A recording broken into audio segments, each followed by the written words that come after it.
Boa noite, irmãos.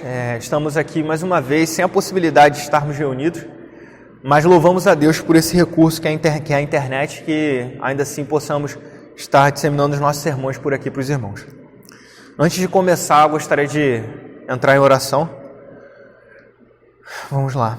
Senhor, te agradecemos, Pai, por tudo que o Senhor tem feito por nós, Pai. Te agradecemos pelo cuidado do Senhor e peço, Deus amado, que esse sermão, como todos os outros, Pai amado, venha falar no nosso coração e venha transformar, Pai amado, o nosso entendimento, Pai. Venha transformar, Deus amado, a nossa vida. É o que oramos, agradecemos ao Senhor por tudo que o Senhor nos tem dado. Em nome de Jesus, amém.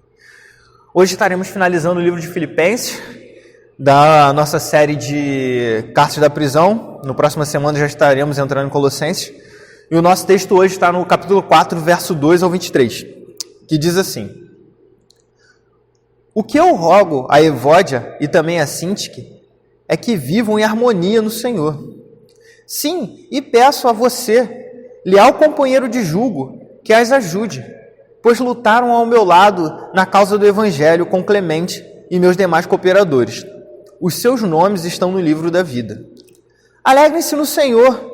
Novamente direi, alegrem-se. Seja a amabilidade de vocês conhecida por todos. Perto está o Senhor. Não andem ansiosos por coisa alguma, mas em tudo pela oração e súplicas, e com ação de graças apresentem seus pedidos a Deus. E a paz que excede todo entendimento guardará os seus corações e as suas mentes em Cristo Jesus. Finalmente, irmãos, tudo que for verdadeiro, tudo que for nobre, tudo que for correto, tudo que for puro, tudo que for amável, tudo que for de boa fama, se houver algo de excelente ou digno de louvor, pense nessas coisas. Tudo que vocês aprenderam, receberam, ouviram e viram em mim, ponham-no em prática, e o Deus da paz estará com vocês. Alegro-me grandemente no Senhor, porque finalmente vocês renovaram o seu interesse por mim. De fato, vocês já se interessavam, mas não tinham oportunidade para demonstrá-lo. Não estou dizendo isso porque esteja necessitado, pois aprendi a adaptar-me a toda e qualquer circunstância. Sei o que é passar necessidade, sei o que é ter fartura, aprendi o segredo de viver contente em toda e qualquer situação. Seja bem alimentado, seja com fome, tendo muito ou passando necessidade. Tudo posso naquele que me fortalece. Apesar disso, vocês fizeram bem em participar de minhas tribulações. Como vocês sabem, filipenses, nos seus primeiros dias no Evangelho, quando parti da Macedônia, nenhuma igreja partilhou comigo no que se refere a dar e receber, exceto vocês.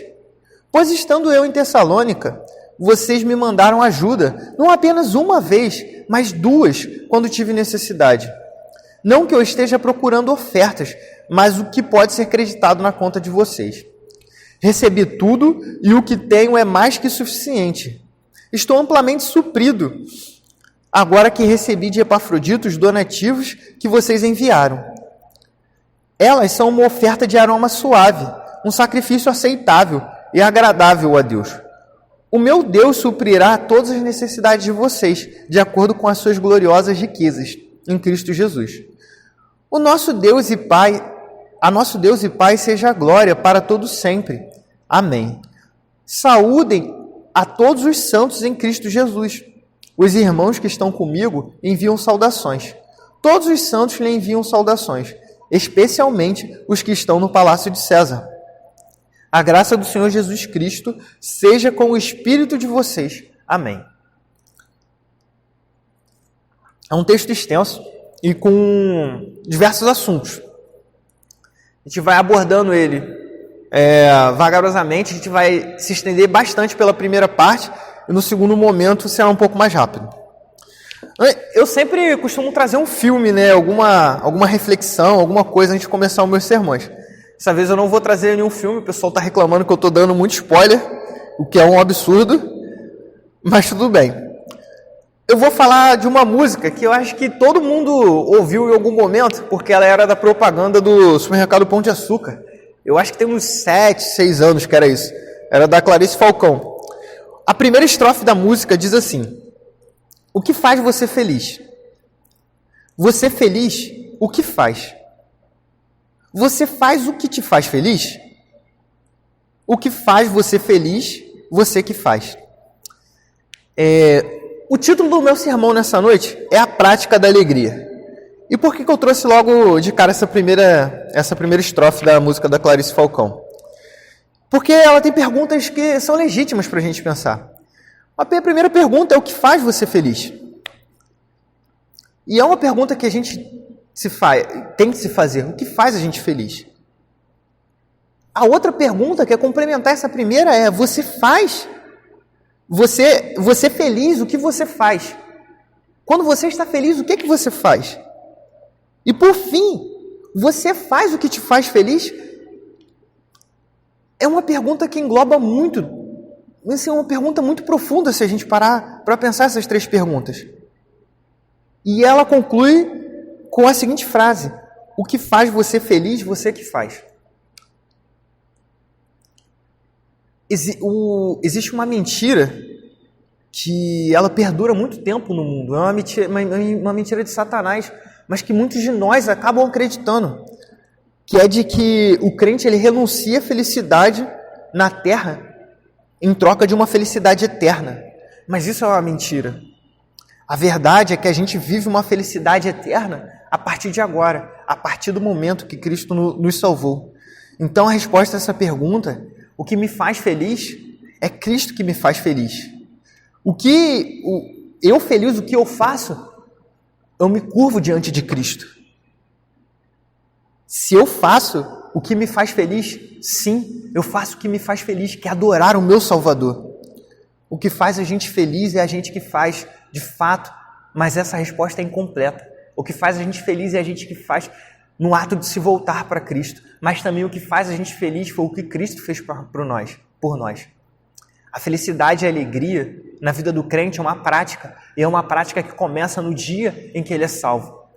Mesmo que a gente venha ter sofrimentos, mesmo que a gente venha ter dor, ainda somos felizes, porque foi essa a vida para a qual o nosso Senhor nos chamou, uma vida de alegria. E a prática da alegria. Vamos relembrar o contexto dessa epístola. Como a gente tem visto, estamos no estudo dos sermões as epístolas da prisão. Então, Paulo estava preso, provavelmente em Roma. Os filipenses haviam mandado uma oferta para ajudar Paulo nesse momento que ele estava em dificuldade. E quem levou essas ofertas, quem levou esses donativos, foi Epafrodito, como a gente viu lá desde o capítulo 2, falando sobre isso. E Epafrodito provavelmente era o líder dessa igreja. O desejo dos filipenses não era somente que Epafrodito levasse esses donativos, mas também era que ele se tornasse um auxiliar de Paulo nesse momento. Porém, enquanto Epafrodito estava lá, Epafrodito adoeceu a ponto de quase morrer, o que deixou Paulo muito entristecido. E essa notícia da doença de Epafrodito também chegou à comunidade dos filipenses, o que também trouxe tristeza a eles, porque Epafrodito era muito amado por eles. E, por fim, Paulo, com toda a situação, resolve mandar Epafrodito de volta para sua comunidade. E junto de Epafrodito, ele manda essa epístola. E como já foi dito aqui em outras ocasiões, tanto por mim quanto pelo pastor, essa epístola tem um caráter profilático, ou seja, preventivo. Ela quer prevenir os irmãos contra as tentações e contra os pecados.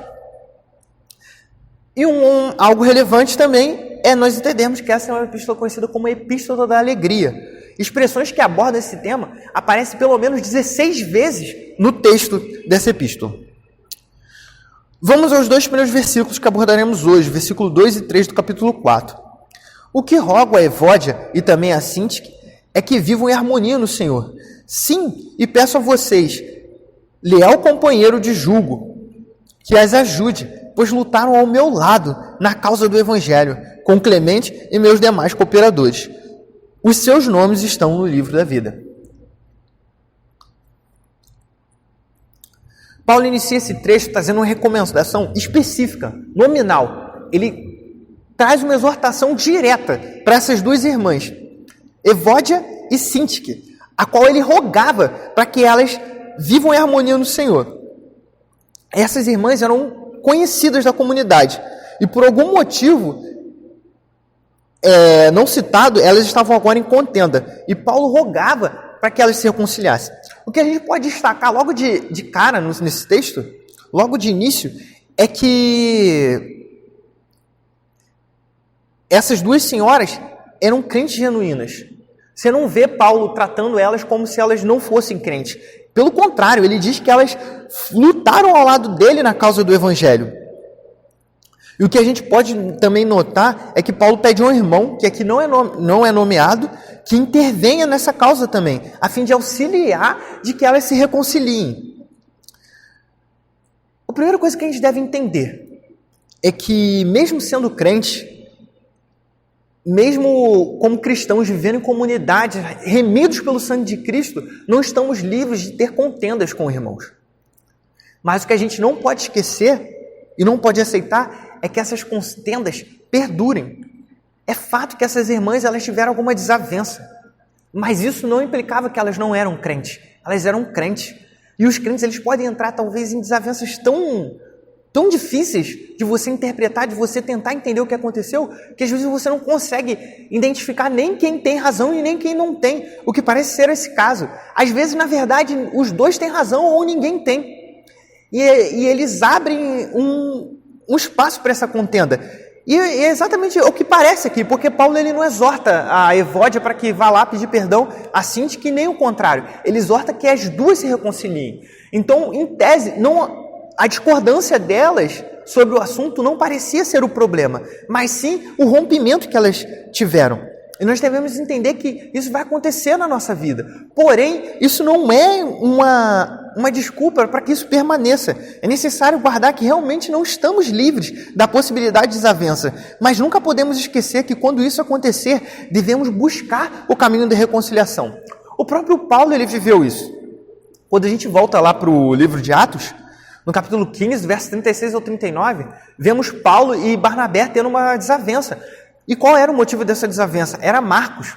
Marcos havia acompanhado Paulo e Barnabé na sua primeira viagem missionária. Porém, Marcos, primo de Barnabé, ele havia desistido de seguir nessa viagem e retornou para sua casa.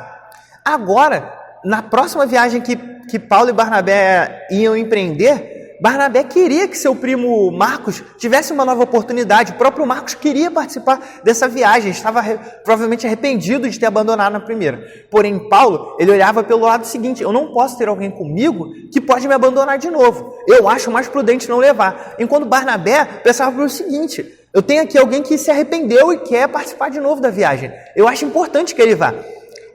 A gente não olhando assim, a gente não pode ver qual está certo e qual está errado. Os dois tinham motivos justos para terem opiniões diferentes.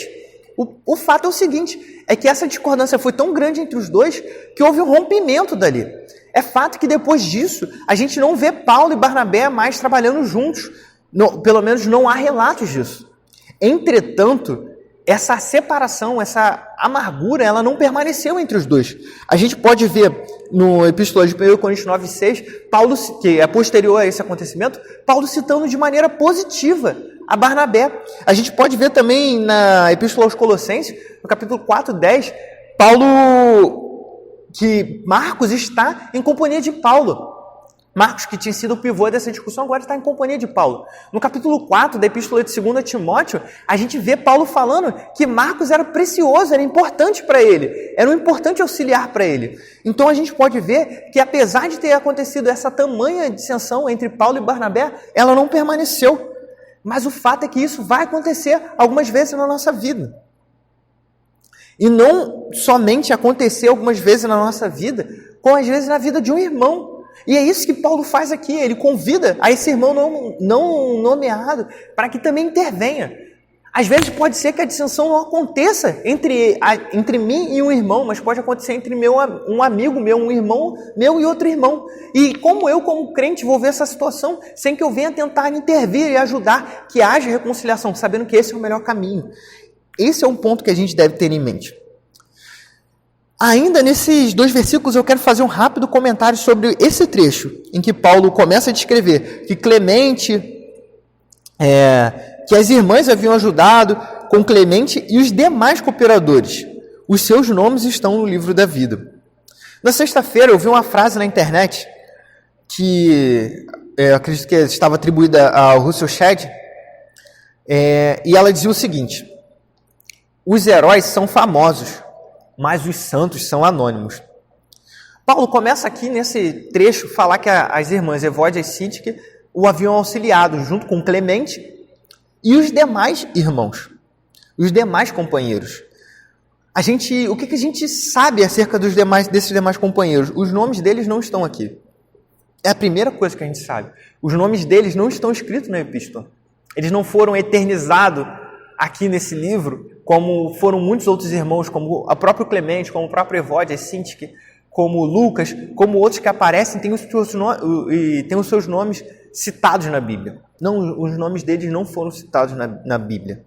Porém, a gente sabe outra informação com precisão acerca desses irmãos, que apesar dos seus nomes não estarem citados aqui no livro da Bíblia, eles estão escritos, eles estão arrolados no livro da vida, na eternidade.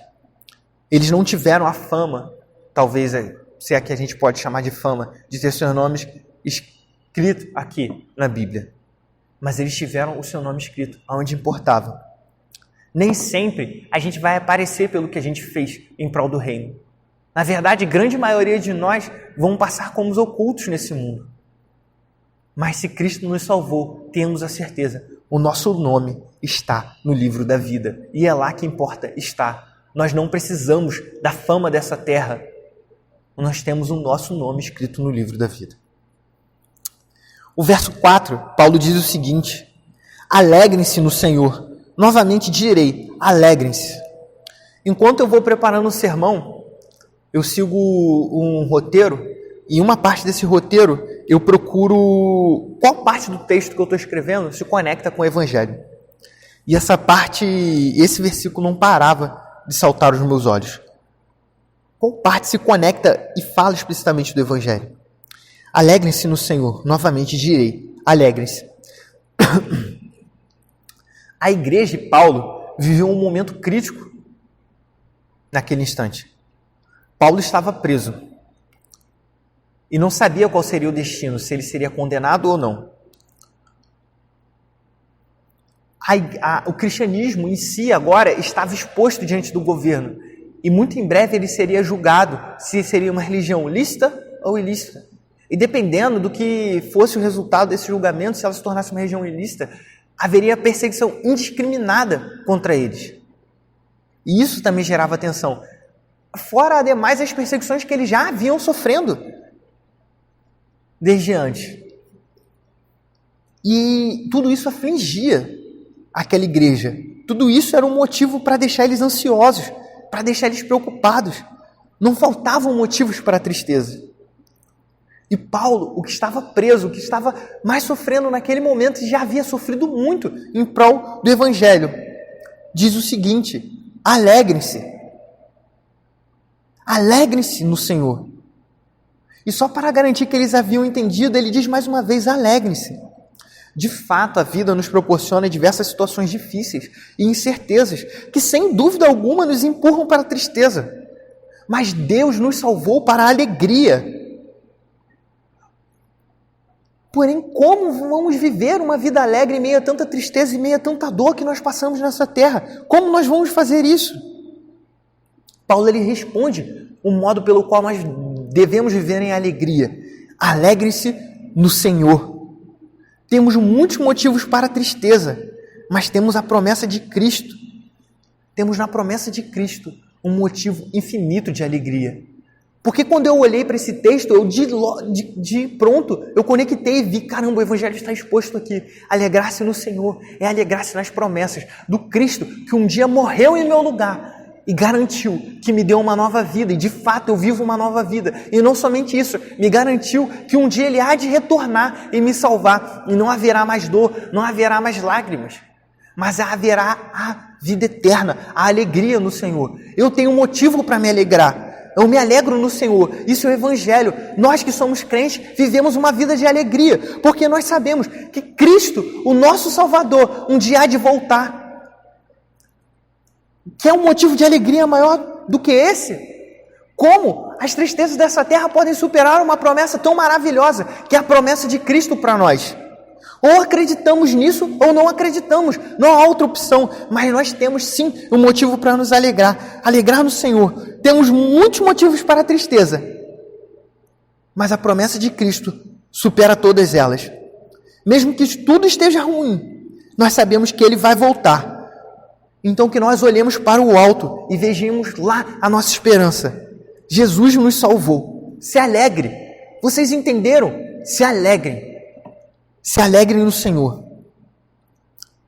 Nos versos 5 e 7 é dito assim: seja a amabilidade de vocês conhecida por todos. Perto está o Senhor. Não andem ansiosos por coisa alguma, mas em tudo, pela oração e súplicas e com ação de graças, apresentem os seus pedidos a Deus. E a paz de Deus, que excede todo entendimento, guardará os seus corações e as suas mentes em Cristo Jesus.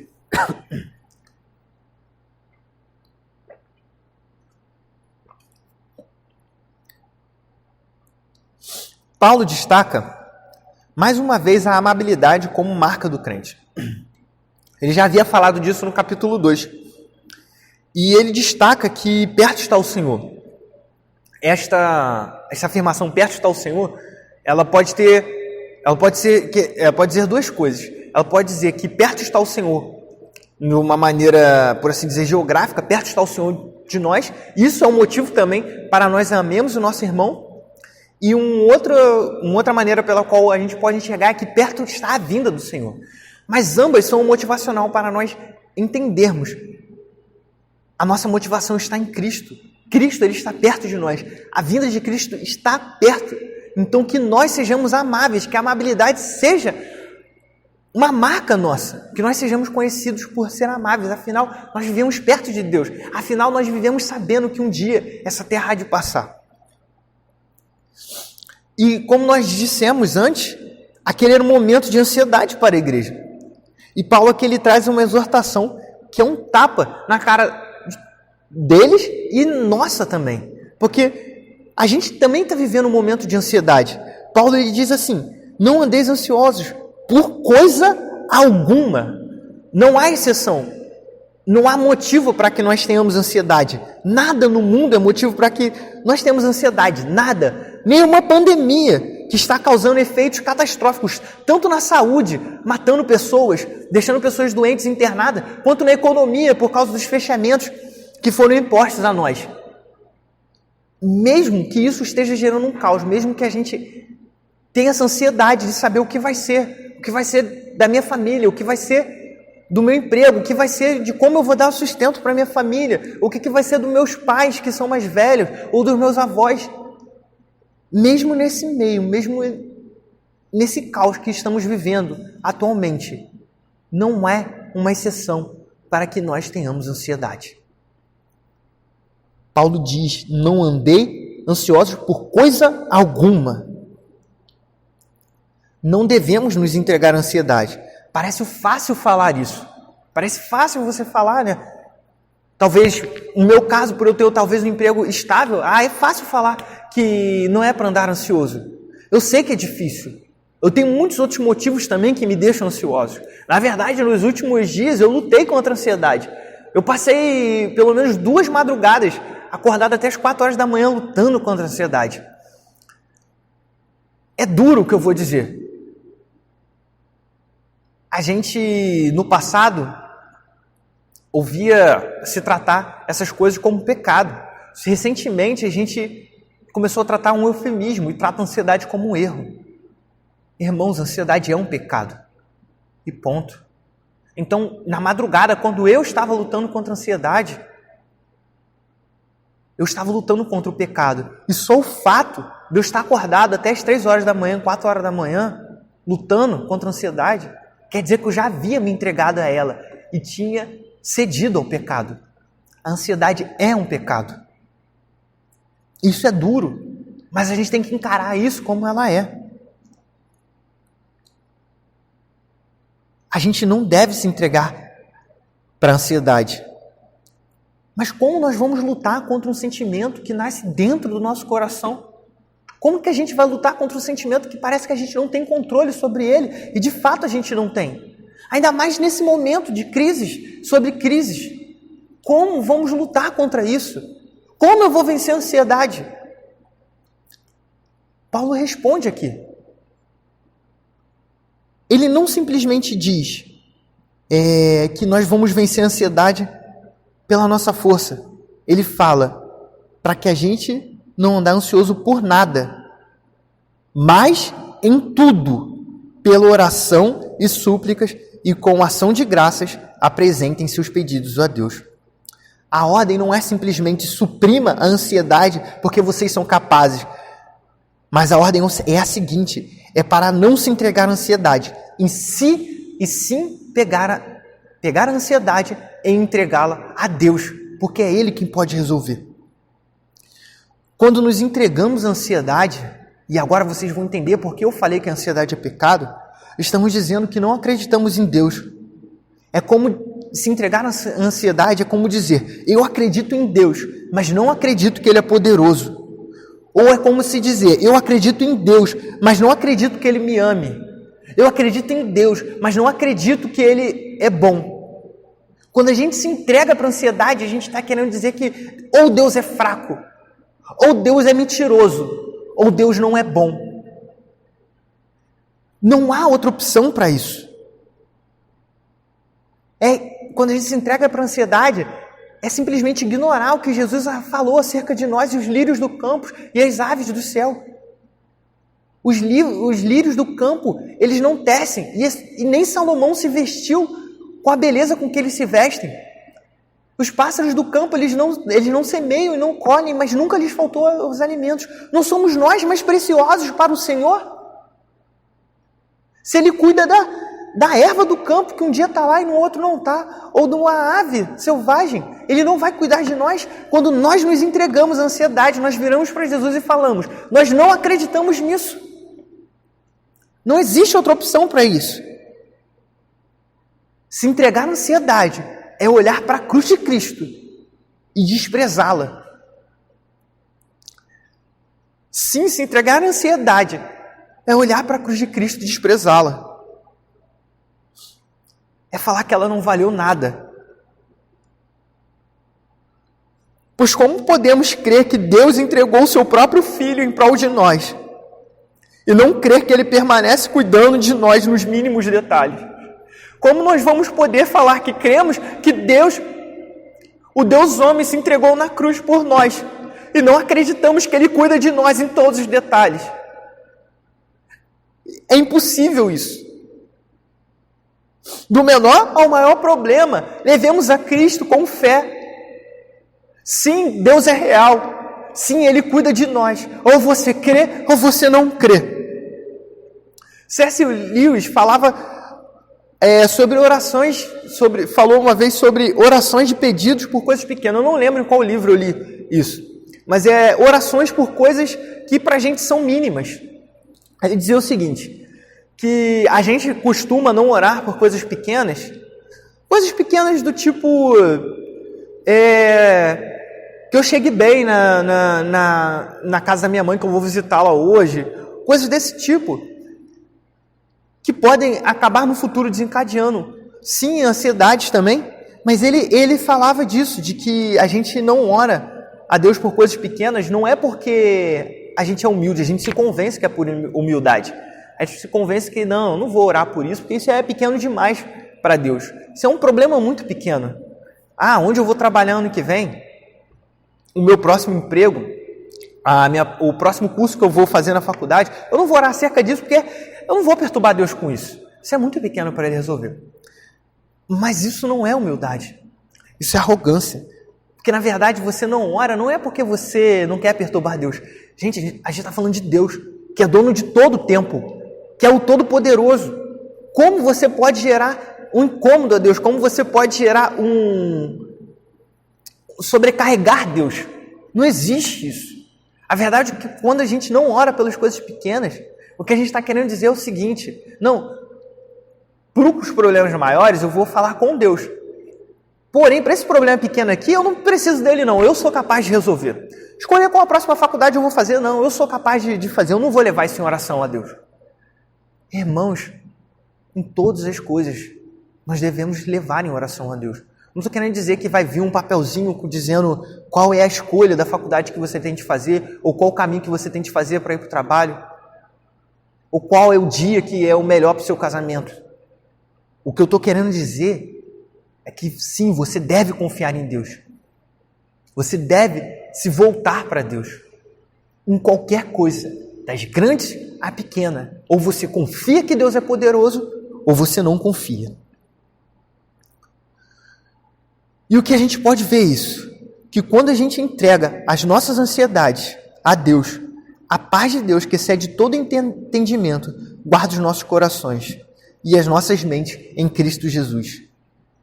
Paulo nos diz isto. Quando nós nos entregamos a nossa ansiedade a Deus, quando nós levamos todas as coisas diante de Deus, nós recebemos essa paz, que excede todo entendimento. Essa paz é fruto da confiança de Deus. Esta paz é o oposto da ansiedade. Então, aqui está proposto o seguinte: sim, a ansiedade vai sempre tentar nos atacar. E a ansiedade é muito ruim. Ninguém acha a ansiedade boa. Deus, ele propõe que a gente troque essa ansiedade pela paz de Cristo. Então, que nós aprendamos a viver assim. Levar as nossas ansiedades diante de Deus. Fujamos desse pecado. Confiamos em Deus. E a paz de Deus virá sobre nós. Finalmente, irmãos, tudo que for verdadeiro, tudo que for nobre, tudo que for correto, tudo que for puro, tudo que for amável, tudo que for de boa fama, se houver algo de excelente ou digno de louvor, pense nessas coisas. Tudo o que vocês aprenderam e receberam, ouviram e viram em mim, ponham em prática, e o Deus da paz estará com vocês.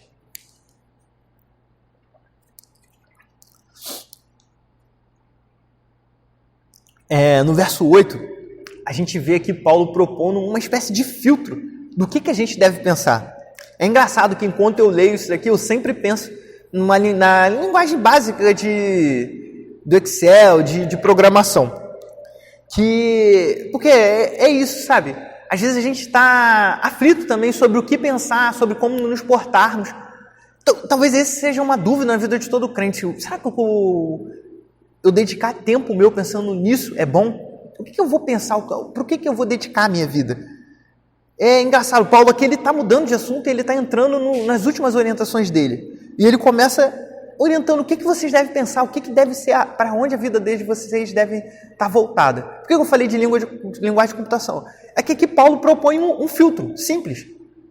Pensa assim, se o que eu quero pensar, se o que eu quero me dedicar é verdadeiro, nobre, correto, puro, amável, de boa fama, algo de excelente ou digno de louvor, beleza, está aprovado. Se não, não pense nisso. É porque a linguagem de computação se X, que é o seu pensamento, for verdadeiro, ou nobre, ou correto, ou puro, ou amável, ou de boa fama, ou de excelente, então, verdadeiro. Então você vai por esse caminho. Se não, cara, pula fora. Não tem dúvida, não há dúvida.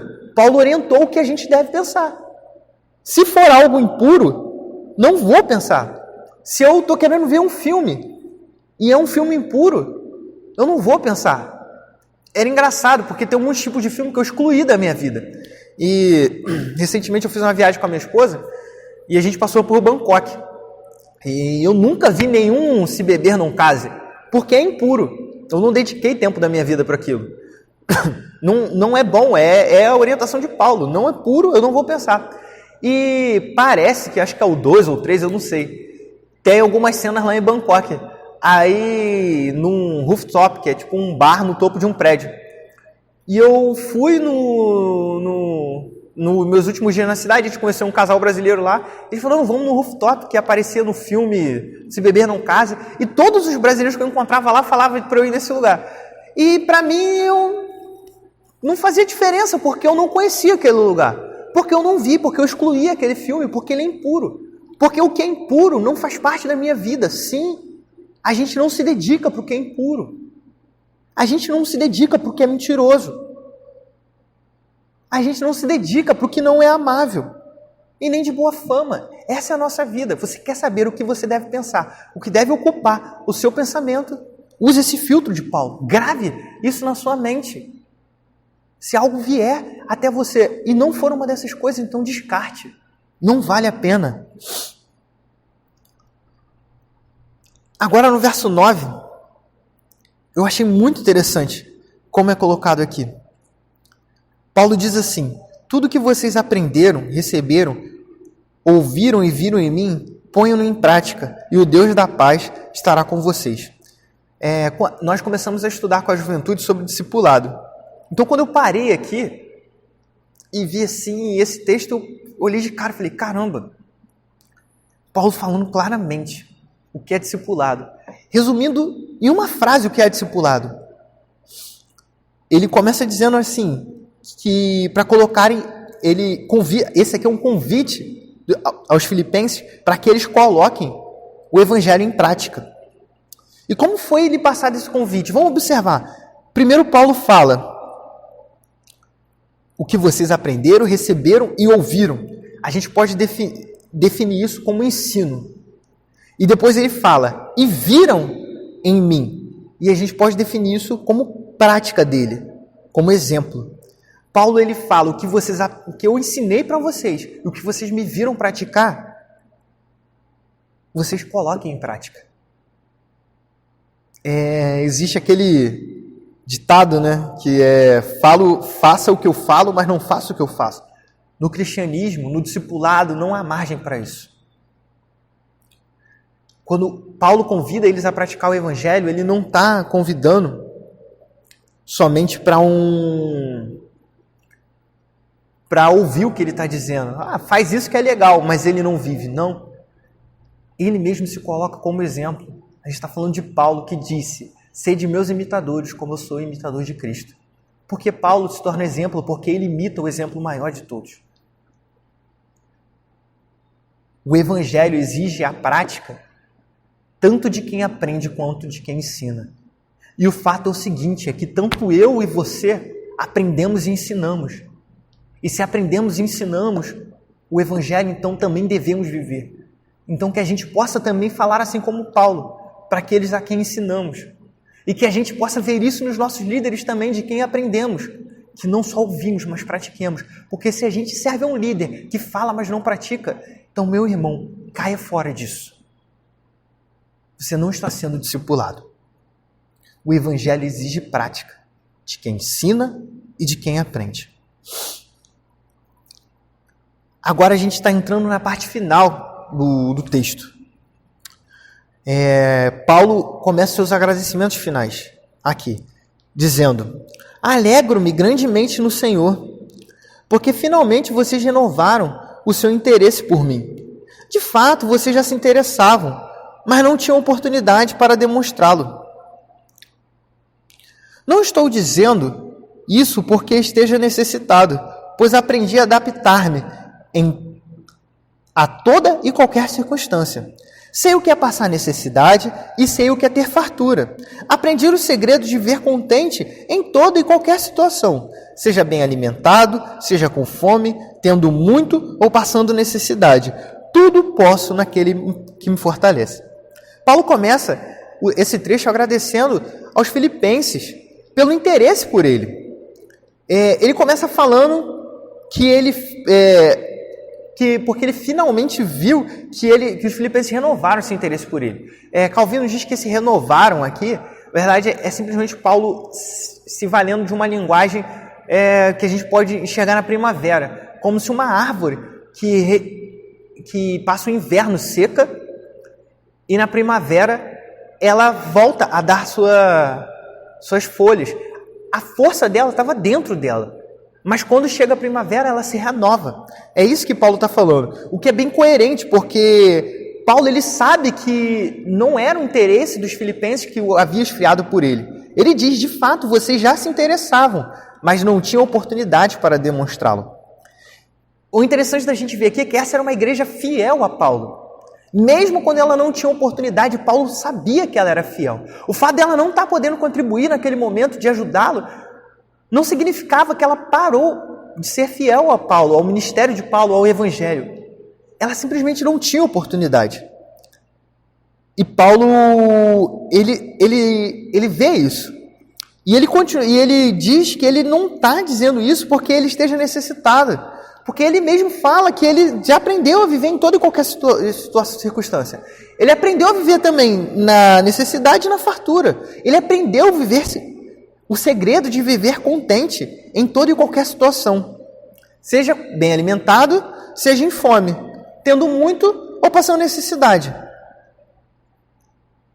A motivação de Paulo tocar nesse assunto não era por ele estar nesse momento de dificuldade. Não era a primeira vez que ele passava por essa necessidade. Ele havia aprendido o segredo de viver contente. Qual era o segredo de viver contente de Paulo? Este era o segredo. Ele sabia onde estava a sua força. Não era nele. A força dele estava em Deus. Era Deus que o sustentava. Esse era o segredo de Paulo. Está escrito aqui, tudo posso naquele que me fortalece. Esse texto é muitas vezes usado como um jargão de que somos inatingíveis, né? Quem nunca ouviu, quando você está em meio a uma situação difícil, que você vai passar pela sua frente e tem uma possibilidade de você passar uma necessidade, de você passar uma dificuldade, e a pessoa diz, não, você pode tudo naquele que te fortalece, vai lá e faz que vai dar certo. Pode ir. Você está no momento de escolha e alguém diz, não, você pode todas as coisas naquele que te fortalece, pode fazer que vai dar certo. Mas esse não é um texto que está dizendo acerca de que nós somos inatingíveis. Esse texto não está dizendo que as coisas não podem dar errado. Ele está dizendo que mesmo que elas deem errado, mesmo que você esteja em necessidade, Deus vai estar te fortalecendo para suportar isso. É muito contrário, o texto não diz que não somos inatingíveis, na verdade é o contrário. Ele diz que nós podemos ser atingidos, mas fiquem em paz. Deus vai fortalecer, mesmo que você seja atingido. Verso 14 ao 20 diz, apesar disso, vocês fizeram bem em participar de minhas tribulações. Como vocês sabem, filipenses, nos seus primeiros dias no Evangelho, quando parti da Macedônia, nenhuma igreja partilhou comigo no que se refere a dar e receber, exceto vocês. Pois estando eu em Tessalônica, vocês me mandaram ajuda, não apenas uma vez, mas duas, quando tive necessidade. Não que eu esteja procurando ofertas, mas o que pode ser acreditado na conta de vocês. Recebi tudo e o que tenho é mais que suficiente. Estou amplamente suprido, agora que recebi de Epafrodito os donativos que vocês me enviaram. Elas são uma oferta de aroma suave, um sacrifício aceitável e agradável a Deus. O meu Deus suprirá todas as necessidades de vocês de acordo com as suas gloriosas riquezas. Parece que foi até proposital, mas não foi coincidência, porque o meu outro texto que eu preguei também em Filipenses me levava a falar de ofertas. E eu, como sou tesoureiro, acabo parecendo, poxa, as duas vezes que o Diego pregou, ele falou sobre ofertas e dízimos. Foi uma coincidência, mas que coube a mim falar. E é alguém que passou a pensar muito sobre a importância disso para o Evangelho, justamente por agora eu estar vivendo essa experiência de mais próximo. E existe uma palavra aqui, que eu aprendi aqui com o nosso pastor, que ele sempre destacou. Na verdade, são duas palavras: generosidade e fidelidade. E é exatamente isso que a gente vê sendo destacado na igreja dos Filipenses. Era uma igreja fiel ao ministério de Paulo e ao Evangelho. Eles não deixaram Paulo abandonado em sua tribulação. E desde o início, essas características estavam presentes nessa igreja, que se manteve fiel nesse papel. A gente pode ver Paulo dizendo, Filipenses, nos seus primeiros dias do Evangelho, quando parti para a Macedônia, nenhuma igreja partilhou comigo no que se refere a dar e receber, exceto vocês. Desde o início, aquela igreja já participava, já era uma igreja fiel e generosa, Paulo. E se passaram anos, agora Paulo estava preso, e essa igreja ela permaneceu fiel e generosa a ele. Ela permaneceu fiel, nós podemos ver ela se lembrando de Paulo, que não querendo deixar que ele passasse pelas suas tribulações, e não somente sendo fiel na parte financeira, fiel na parte emocional. Eles mandaram Epafrodito lá, porque eles queriam que Paulo tivesse um apoio emocional também. Eles queriam que Paulo soubesse que eles estavam juntos dele nessa tribulação, e isso foi um alívio para Paulo. Paulo diz que, apesar disso, eles fizeram bem em participar das suas tribulações. Os filipenses participaram das tribulações de Paulo. De qual maneira? Enviando Epafrodito com donativos. Eles não suportaram ver Paulo passar por aquilo sozinho. E Paulo ele não está falando isso porque ele quer animar mais os irmãos a darem ofertas e ajudá-lo. Ele não está falando isso em prol de donativos, bem como eu também não estou falando isso em prol disso. Paulo diz, não que eu esteja procurando ofertas, mas o que pode ser creditado na conta de vocês. O que Paulo queria deixar claro aqui é que isso que eles fizeram não estava somente exposto diante de Paulo, mas estava exposto diante de Deus. A fidelidade deles e a generosidade deles estava estampada diante de Deus, bem como a fidelidade e a generosidade dos membros da nossa comunidade também estão estampados diante da face de Deus. Isso é importante que os irmãos saibam. Eu sei o quanto os irmãos se esforçam por essa igreja. E bem como Paulo falou para os filipenses, eu quero deixar claro para os irmãos dessa igreja, todos vocês que se dedicam na sua pobreza e na sua dificuldade, ou na sua abundância, por essa igreja, diante de Deus isso está sendo exposto. Deus tem visto isso. E não estou falando isso porque eu estou querendo dizer que Deus agora, porque vocês têm contribuído para essa igreja, Ele vai fazer vocês prosperarem e terem uma mansão e poder viajar e poder fazer o que for. Não, o que eu estou falando é que o fato de vocês fazerem isso mostra diante de Deus que vocês são coparticipantes da tribulação, vocês são coparticipantes do sofrimento, vocês são coparticipantes do crescimento do Evangelho, vocês são coparticipantes da obra de Cristo nesta comunidade local. Nós somos participantes disso, nós somos coparticipantes, quer na tribulação, quer na bonança. Deus nos colocou aqui. Glória a Deus nas alturas por isso. E a gente vê que era uma igreja generosa, porque Paulo diz o seguinte, recebi tudo, e o que tenho é mais que suficiente, estou amplamente suprido. Agora que recebi de Epafrodito os donativos que vocês enviaram, Paulo agora estava amplamente suprido. E essas são uma oferta de aroma suave, um sacrifício aceitável e agradável a Deus. É isso que a gente faz aqui, e presencialmente. É isso que nós temos feito durante esse período de quarentena. É um sacrifício agradável, é adoração a Deus. Faz parte de nós isso. E aqui, Paulo finaliza esse trecho com a promessa. O meu Deus suprirá todas as necessidades de vocês, de acordo com as suas gloriosas riquezas em Cristo Jesus. Mais uma vez, o que Paulo está dizendo aqui, o que eu estou dizendo aqui, não é que agora que vocês ofertaram, agora que vocês contribuem, Deus vai suprir a necessidade de vocês de uma mansão ou de um carro de luxo. Não são essas as promessas de Deus. Aquele que semeia, não lhe faltará semente. Aquele que contribui, não lhe faltará o que contribuir.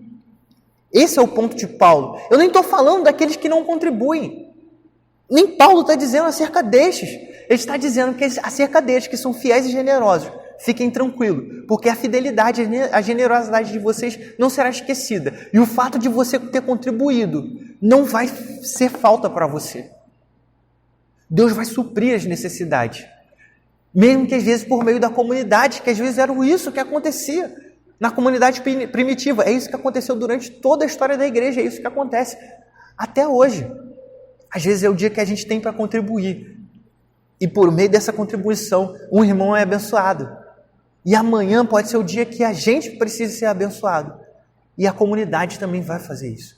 O que nós fazemos aqui, o que a igreja de Cristo faz, o que a igreja legítima e verdadeira de Cristo faz, o que grande parte das comunidades cristãs brasileiras, o que grande parte das igrejas brasileiras fazem, é isso. Não é em prol de construir um templo ou de enriquecer um ou dois líderes. Não. É de fato para que o Evangelho se propague por essa terra, para que Cristo seja pregado, para que essa comunidade sobreviva, para que essa comunidade cresça em graça, em comunhão. Esse é o nosso objetivo. Para as saudações finais, do verso 21 ao 23, Paulo diz assim: a nosso Deus Pai seja a glória para todo sempre. Amém. Saúdem todos os santos em Cristo Jesus. Os irmãos que estão comigo enviam saudações. Todos os santos lhe enviam saudações, especialmente os que estão no palácio de César. A graça do Senhor Jesus Cristo seja com o espírito de vocês. Amém. Nesses últimos 3 versículos, eu quero apenas destacar o versículo 22, que é dito que os santos lhe enviam saudações, especialmente os que estão no palácio de César. A prisão de Paulo abriu essa grande porta para a pregação do Evangelho. Foi por meio da cadeia de Paulo que o Evangelho chegou dentro do palácio. O Evangelho foi alcançando lugares inimagináveis. A perseguição fez com que os irmãos saíssem de Jerusalém e pregassem o Evangelho por toda a região do Oriente Médio. Agora Paulo, preso, foi responsável por levar o Evangelho para dentro do palácio de Roma. A gente não sabe o porquê de determinado sofrimento ou o porquê de determinadas situações. Paulo não sabia. E o fato da perseguição contra ele se intensificar validava mais a mensagem dele. Ele não sabia o final da história. Nós ainda não sabemos o final da história. Mas é fato que Deus sabe e Deus cuida de nós. Paulo não foi preso em vão. O seu sofrimento, nosso sofrimento não é em vão. Tudo que nós estamos vivendo hoje não é em vão. Deus controla todas as coisas, Deus é bom. Nós temos que confiar. Eu separei algumas aplicações do texto. É um texto grande, por isso eu falei algumas, nem numerei. Primeiramente, eu gostaria de relembrar os irmãos, que os irmãos ficassem com isso na mente. De uma aplicação seria restaurar a comunhão entre irmãos. Isso é uma responsabilidade do crente. E não somente do crente que está em conflito, mas de toda a comunidade. Nós devemos auxiliar que os irmãos se reconciliem. E não auxiliar que os irmãos ampliem a sua rixa. Para ser um pouco mais claro, nós devemos ser aquele que chega no irmão e fale: amado, não é assim. Vamos pensar direitinho, vamos enxergar pelo lado daquele irmão que é crente também. Eu estou falando de 2 crentes. A gente não deve ser aquele que chega e fala: não, fulano está errado mesmo. Se eu fosse você, eu não se acertava com ele não. Até ele vir pedir perdão. Não, esse não é o nosso papel. O nosso papel é trazer a comunhão. O nosso papel é que nós sejamos amáveis. O nosso papel é reconciliar. Sim, nós vamos ter conflitos. Alguns vão ser difíceis depois de conviver. De fato. Mas não pode existir a separação de nós para com o irmão. Não são 2 céus. Não são 2 países no novo céu e na nova terra. Não é, beleza, a gente vai ser salvo, mas eu vou ficar num canto e não quero encontrar com o irmão. Não, não é para isso que Cristo nos chamou. Nós somos um corpo. E se meu dedinho se separar dessa mão, ele não faz parte do meu corpo. A ansiedade.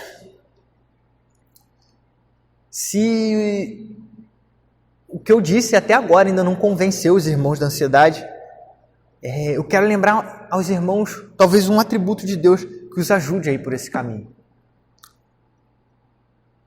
Deus é santo. Deus é santo. Esse é um atributo de Deus.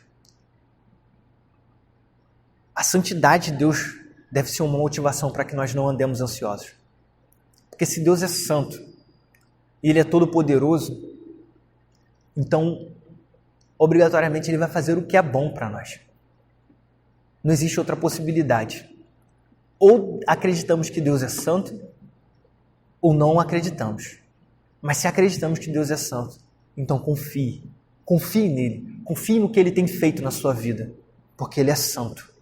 Lembre-se disso. Deus é santo. O discipulado não é só um discurso bonitinho. O discipulado não é só você dizer que uma mensagem bonitinha, o evangelho é um discurso bem fechadinho, direitinho. Não. Para o discipulado vai exigir que você pratique. O discipulado exige a prática do cristão. O evangelho não é só um discurso, é vida. É vida prática. Que nos apeguemos à fidelidade e à generosidade. Sejamos fiéis e generosos e confiamos em Deus nesse sentido. E por fim, busquem a alegria. Como a gente leu lá no começo, a música da Clarice Falcão, o que faz você feliz, você feliz, o que você faz o que te faz feliz, o que faz você feliz, você que faz. Busquem a alegria. O que faz você feliz é você quem faz. Você é responsável por buscar a alegria. E como você faz isso? Se volte para o único que pode dar a alegria. Cristo não nos chamou para a tristeza, mas para a felicidade. Se volte para Deus. A sua alegria está em Cristo. Se volte para Ele. A nossa alegria está nele. Que nós pratiquemos a alegria na nossa vida diária. Em nome de Jesus. Vamos orar? Senhor, eu te agradeço, Pai, pelo cuidado que o Senhor tem por nós, Pai. E clamo ao Senhor, Pai, para que nós colocamos a alegria como parte da nossa vida, para que nós relembremos que o Senhor nos deu a verdadeira alegria e para que nós a coloquemos em nosso coração e a busquemos dia após dia. Que nós vivamos a alegria como crentes, Pai. O Senhor nos salvou para a alegria. Louvamos ao Teu nome, Pai, por tudo isso, por o Senhor nos preservar nesse momento e por o Senhor cuidar de nós. Que possamos viver assim, Pai, esperando o dia em que o Senhor há de retornar dos céus e nos levar para a vida eterna contigo. Em nome de Jesus. Amém.